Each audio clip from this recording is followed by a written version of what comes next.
नमस्कार दोस्तों। तो इस वीडियो में हम सीबीएसई की 10वीं कक्षा की प्रश्नावली 6.5 के प्रश्न क्रमांक 6, 7, 8, 9 और 10 हल करने वाले हैं। तो प्रश्न क्रमांक 6 में हमें एक समबाहु त्रिभुज एबीसी दिया है और उसके प्रत्येक शीर्ष लंब की लंबाई हमें ज्ञात करनी है।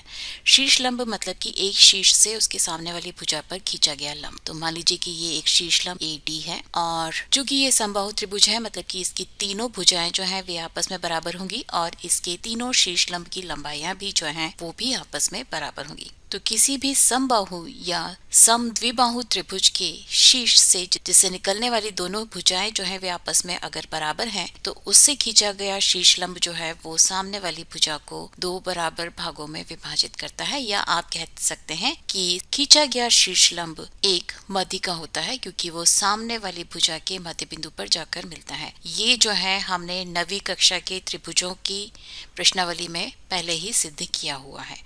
यदि आप चाहें तो आप उन वीडियोस को फिर से देख सकते हैं। तो यहाँ पर चूंकि ये समबाहु है मतलब कि इसकी तीनों भुजाएं बराबर हैं, या आप लिख सकते हैं कि ए बी बराबर है बी सी के और ये बराबर है सी ए के और ये 2a के बराबर है। और चूंकि ये समबाहु त्रिभुज है तो AD जो है वो शीर्ष लंब के साथ साथ मध्यिका भी होगी, मतलब कि BD बराबर हो जाएगा DC के और ये बराबर हो जाएगा A के। तो यहाँ पर त्रिभुज ABD एक समकोण त्रिभुज है, मतलब कि आप यहाँ पर पाइथागोरस थ्योरम का इस्तेमाल कर सकते हैं, या आप लिख सकते हैं AB² बराबर होगा AD² प्लस BD स्क्वायर के, या आप लिख सकते हैं कि AD² जिसका मान हमें ज्ञात करना है ये बराबर होगा AB² माइनस BD² के। AB का मान जो है वो 2a के बराबर है तो इसे आप लिख सकते हैं 2a² माइनस BD² और BD का मान जो है वो a के बराबर है तो a² के, या ये बराबर हो जाएगा 4a² माइनस a² या 3a² के, या आप लिख सकते हैं कि AD बराबर हो जाएगा a√3 के।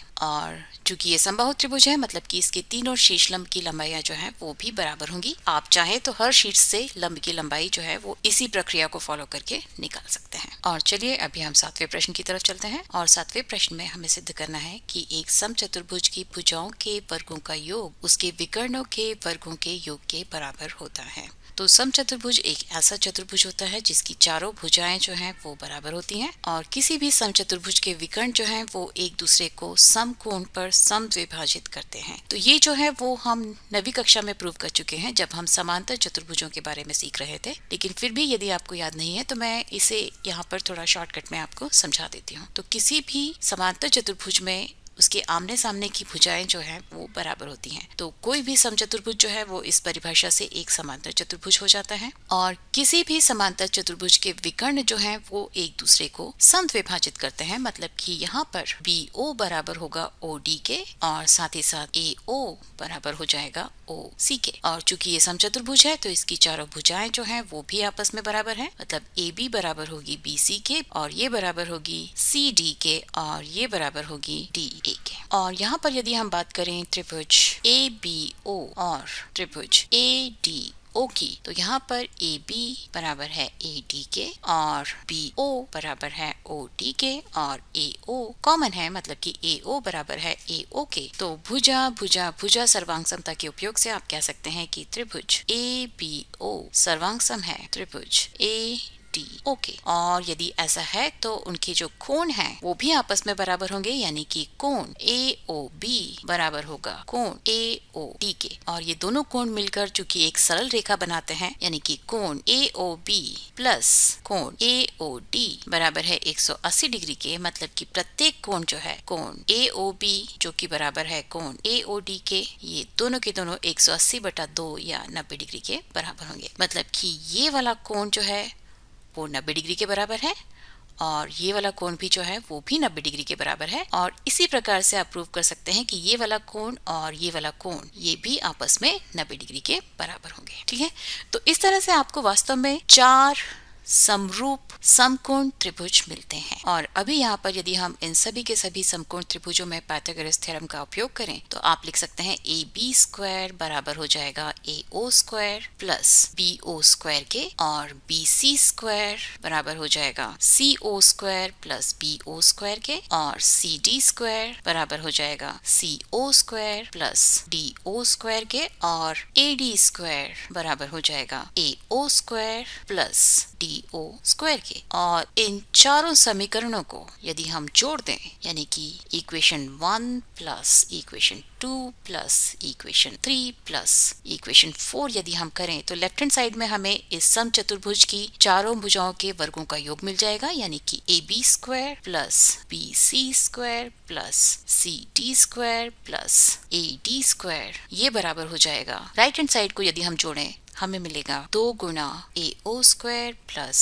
CO square plus BO square plus DO square के। AO और OC आपस में बराबर हैं और BO और OD आपस में बराबर हैं, तो ये बराबर हो जाएगा 2 गुना AO स्क्वायर प्लस 2 गुना BO स्क्वायर के, या ये बराबर हो जाएगा 4 गुना AO स्क्वायर प्लस 4 गुना BO स्क्वायर के, या आप इसे लिख सकते हैं 2 गुना AO होल स्क्वायर प्लस 2 गुना BO होल स्क्वायर के। और AO और CO चूंकि बराबर हैं तो 2 गुना AO को आप AC लिख सकते हैं, तो ये हो जाएगा AC स्क्वायर प्लस BO और OD भी आपस में बराबर हैं, तो 2 गुना BO को आप BD के रूप में लिख सकते हैं, तो BD स्क्वायर। तो यहाँ हमने प्रूव कर दिया कि किसी भी समचतुर्भुज की चारों भुजाओं के वर्गों का योग जो है वो उसके विकर्णों के वर्गों के योग के बराबर होता है। ठीक है, और चलिए अभी हम 8वें प्रश्न की तरफ चलते हैं। 8वें प्रश्न में त्रिभुज ABC के अभ्यंतर में स्थित कोई बिंदु O है तथा OD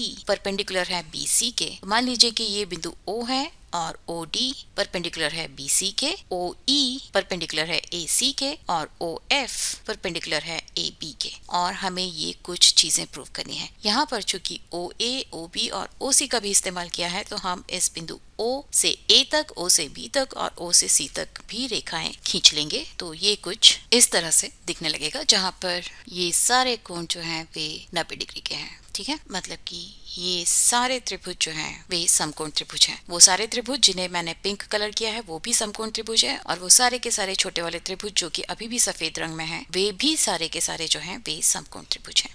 तो यहाँ पर हम पाइथागोरस थ्योरम का इस्तेमाल कर सकते हैं। तो त्रिभुज OAF में OA स्क्वायर बराबर हो जाएगा OF square plus AF square के, या आप लिख सकते हैं कि OA square minus OF square जो है वो बराबर हो जाएगा AF स्क्वायर के। यहाँ राइट साइड में हमारे पास AF, BD और CE है, इसलिए हमने इस समीकरण को इस रूप में लिख लिया है। तो ये पहला समीकरण हो गया। और अगर हम बात करें त्रिभुज OBD की, इसमें OB स्क्वायर बराबर हो जाएगा OD square plus BD square के, या आप इसे लिख सकते हैं OB square minus OD square बराबर हो जाएगा BD स्क्वायर के। और अभी यदि हम बात करें त्रिभुज OCE की, इसमें OC स्क्वायर बराबर होगा OE square plus CE square के, या आप इसे लिख सकते हैं OC square minus OE square बराबर हो जाएगा CE स्क्वायर के। और यदि हम समीकरण 1, 2 और 3 को आपस में जोड़ दें तो हमें मिल जाएगा OA square plus OB square plus OC square minus OD square minus OE square minus OF square बराबर होगा AF square plus BD square plus CE square के। और यही जो है वो हमें यहाँ पर प्रूव करना था। और अभी हम इस प्रश्न के दूसरे हिस्से की बात करते हैं। तो प्रश्न के दूसरे हिस्से में भी चूंकि AF, BD और CE का इस्तेमाल हो रहा है, तो हमने ये जो पहले प्रूव किया था इसे हमने ऐसे ही रख लिया है। और अभी अगर हम बात करें इन छोटे सफेद त्रिभुजों की, तो त्रिभुज OFB में OB स्क्वायर बराबर है OF square plus FB square के, या आप लिख सकते हैं कि OB square minus OF square बराबर बराबर है एफ बी स्क्वायर के। इसे हम इक्वेशन नंबर 4 मान लेते हैं। और यदि हम बात करें त्रिभुज ओ डी सी की, इसमें ओ सी स्क्वायर बराबर हो जाएगा O D square plus D C square के, या इसे आप लिख सकते हैं O C square minus O D square बराबर हो जाएगा डी सी स्क्वायर के। और अगर हम बात करें त्रिभुज ओ ई ए की, इसमें ओ ए स्क्वायर बराबर है ओ ई स्क्वायर प्लस ए ई स्क्वायर के। तो यहाँ से आप लिख सकते हैं ओ A square minus O E square बराबर है ए ई स्क्वायर के। तो यहाँ पर यदि हम इन ब्लू कलर की इक्वेशंस को अगर जोड़ें तो हमें मिलता है A F square plus B D square plus C E square बराबर हो जाएगा O A square plus O B square plus O C square minus O D square minus O E square minus O F square के। और अगर हम इन बाकी की बची हुई 3 इक्वेशंस को आपस में जोड़ें, यानी कि इक्वेशन 4, 5 और 6 को आपस में जोड़ें, तो हमें मिलता है A E square plus C D square plus B F square बराबर हो जाएगा O A square plus O B square plus O C square minus O D square minus O E square minus O F square के। और यहाँ से यदि हम इन 2 equations को कंपेयर करें तो आप लिख सकते हैं इन दोनों में ही राइट हैंड साइड जो है वो बराबर है, मतलब कि लेफ्ट हैंड साइड भी बराबर होगा। तो आप लिख सकते हैं कि A F square plus B D square plus C E square बराबर है A E square plus C D square plus B F square के। और यही जो है वो हमें यहाँ पर प्रूव करना था। तो ये हुआ 8वां प्रश्न। और अभी हम 9वें प्रश्न की तरफ चलते हैं। 9वें प्रश्न में हमें कहा है कि 10 मीटर लंबी एक सीढ़ी एक दीवार पर टिकने पर भूमि से 8 मीटर ऊंचाई पर स्थित एक खिड़की तक पहुंचती है। तो यहाँ पर ये एक सीढ़ी है जिसे हम ए बी नाम दे देते हैं। तो इस बिंदु को हमने ए नाम दिया है, तो इस बिंदु को हम सी नाम दे देते हैं।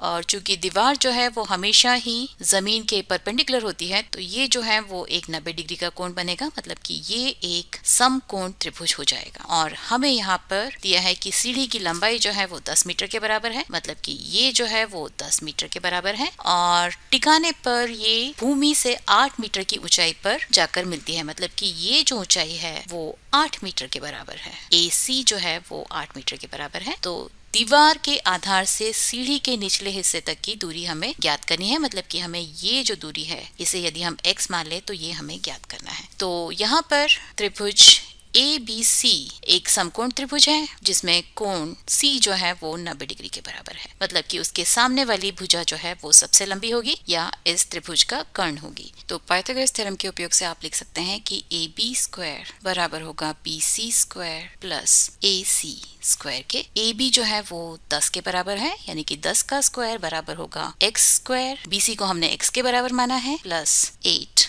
स्क्वायर के, या x स्क्वायर बराबर हो जाएगा 10 का वर्ग माइनस 8 के वर्ग के। और यहाँ पर आप a square minus b square के फॉर्मूले का उपयोग कर सकते हैं। तो ये बराबर हो जाएगा a माइनस बी यानी कि 10 माइनस 8 गुणा a प्लस बी मतलब कि 10 प्लस 8 के, या ये बराबर हो जाएगा 2 गुना 18 के, और 18 दूनी 36 होता है। तो x स्क्वायर बराबर हो गया 36 के, या आप लिख सकते हैं x बराबर होगा स्क्वायर रूट ऑफ 36 या 6 मीटर के। तो ये हुआ हमारे 9वें प्रश्न का हल। और अभी हम 10वें प्रश्न की तरफ चलते हैं। 10वें प्रश्न में हमें दिया है कि 18 मीटर ऊंचे एक ऊर्ध्वाधर खंभे के ऊपरी सिरे से एक तार का सिरा जुड़ा हुआ है।